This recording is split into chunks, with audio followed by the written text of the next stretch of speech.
2024 के चुनाव में दलित समाज ने भारतीय जनता पार्टी से लेकर बसपा तक को बड़ा झटका जो है वो दिया है। और अब 2027 का चुनाव नज़दीक है, तो ऐसे में जो तमाम पार्टियां हैं, विशेषकर भारतीय जनता पार्टी और बसपा, उसके बाद उनके सामने सीधी चुनौती है कि कैसे इनको फिर से पार्टी की तरफ रुख किया जाए। क्योंकि 27 के चुनाव में अगर दलित समाज या मुस्लिम गठजोड़ ने साथ नहीं दिया तो कहीं ना कहीं नुकसान जो है वो काफ़ी हो सकता है 27 के चुनाव में। इस पर बातचीत करेंगे।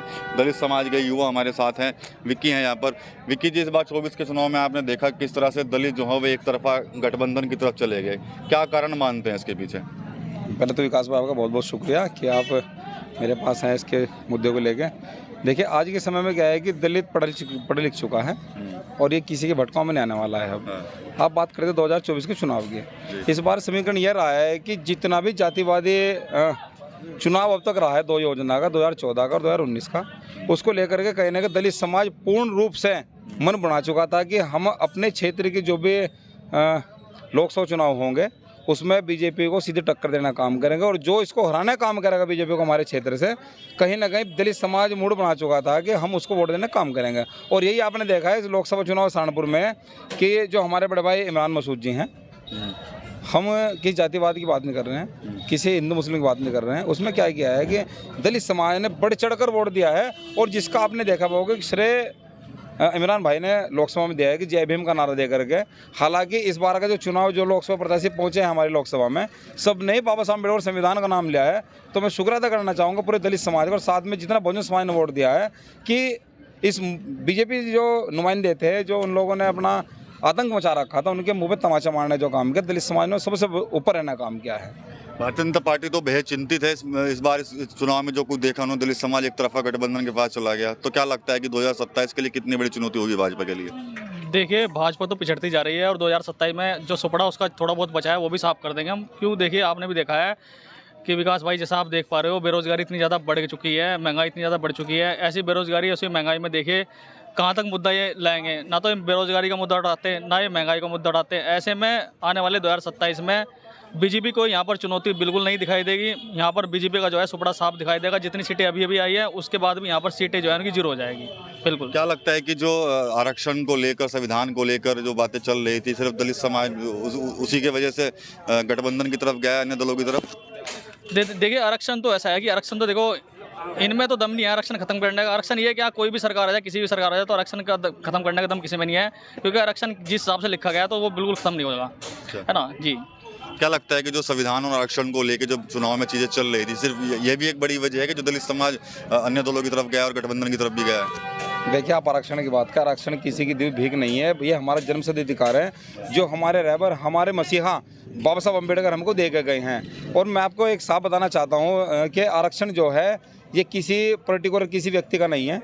इसमें जो भी हमारे SC ST OBC माइनॉरिटी के लोग हैं, उस समय क्या था कि जब संविधान बन रहा था, जो हमारे बाबा साहब अम्बेडकर के नियम कायदे कानून थे, उनको बना करके उन लोगों ने संविधान के अंतर्गत सभी को ये बराबरी का अधिकार दिया है। क्योंकि उस समय जो क्या था कि जातिवाद इतना फैला हुआ था, जिस वजह से बराबरी का अधिकार नहीं मिल रहा था। और आरक्षण की वजह से, ताकि हम लोग पढ़ लिख लें, हमारा जो समाज था SC ST OBC माइनॉरिटी के लोग पढ़ लिख लें और पढ़ लिखने के बाद में अपना हक अधिकार पाने के लिए काम करें।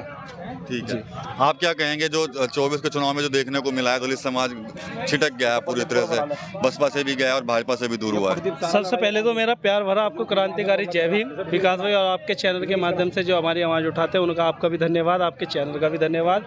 दलित समाज ने कमर कस लिया, चंद्रशेखर आज़ाद जी का दामन थाम लिया है।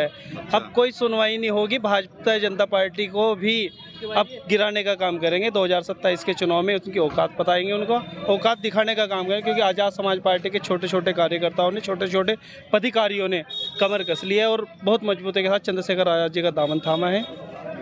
ठीक है, तो दलित समाज जो गया है इस बार गठबंधन के साथ गया है, तो क्या कहेंगे आप इस पर? क्या भाजपा के लिए चिंता का विषय नहीं आने वाले समय के लिए? सबसे पहले तो धन्यवाद करता हूँ विकास भाई आपका। मैं महानगर अध्यक्ष विकास कुमार आज़ाद समाज पार्टी। देखो, बीजेपी का जो लहर थी, बीजेपी की धीरे धीरे खत्म होती जा रही है। देख लो इस बार क्या रहा रिस्पॉन्स। बीजेपी आने वाले टाइम में बिल्कुल खत्म होएगी और आज़ाद समाज पार्टी का जैसा आदेश है, आदेश अनुसार चलते रहेंगे। क्योंकि आज़ाद समाज पार्टी एक ऐसी पार्टी है जो आपने देख लिया बिजनौर में केले अपने बलबूते से जीत पाई। और इतनी बढ़िया वोटों से जीत पाई 1.5 लाख से, बहुत बड़ी बात है। जो दलित एक एकजुट हुआ है इस बार, तो उसको कैसे देखते हैं? देखो दलित इस बार इसलिए जुट हुआ क्योंकि सहारनपुर में हमारा कैंडिडेट नहीं था और जो बीजेपी को रहता है हम उसको वोट देंगे। इस बार हमारा कैंडिडेट खड़ा होगा, हम अपने कैंडिडेट को देंगे। एससी, मुस्लिम, ओबीसी की जितने भी कैंडिडेट है पूरा बहुजन सब चंद्रशेखर भाई के साथ है। क्या वजह है दलित बीजेपी को हराना क्यों चाहते हैं? क्या जो योजनाएं चला रखी हैं उससे खुश नहीं है आप? सरकार तो राशन भी दे रही है, घर भी दे रही है, सबका साथ सबका विकास का नारा लेके चल रही है, क्यों दलित समाज क्यों नाराज है फिर? सबका साथ विकास कहाँ है आप ही बताओ। ये देख लो अग्निवीर जैसी नौकरी इन्होंने, जब देश की आर्मी भेज दी इन्होंने, जो अग्निवीर कर दी तो क्या है, पेंशन उनकी खत्म कर दी। अभी एक पंजाब का लड़का सरदार शहीद हुआ, उसके घर वाले से एम्बुलेंस में लेकर आए, ना तो उसको तिरंगे सलामी दी, ना झंडा, कुछ भी नहीं दिया। तो ऐसी सरकार का क्या फायदा है? रोजगार निकालती है, कहीं भी रोजगार में सब फ्लॉप हो रही। अभी देख लो इनका नेट का एक पेपर हुआ था, वो देख लो उसमें बीजेपी के कैंडिडेट पकड़े गया।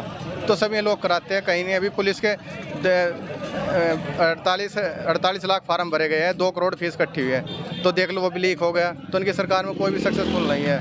इसलिए हम नई चेहरा चाहते हैं सहारनपुर में, क्या पूरे उत्तर प्रदेश के अंदर, भारत के अंदर नया चेहरा चाहते हैं। बीजेपी से सब लोग संतुष्ट नहीं है, इनकी योजना कोई एक भी सही नहीं है।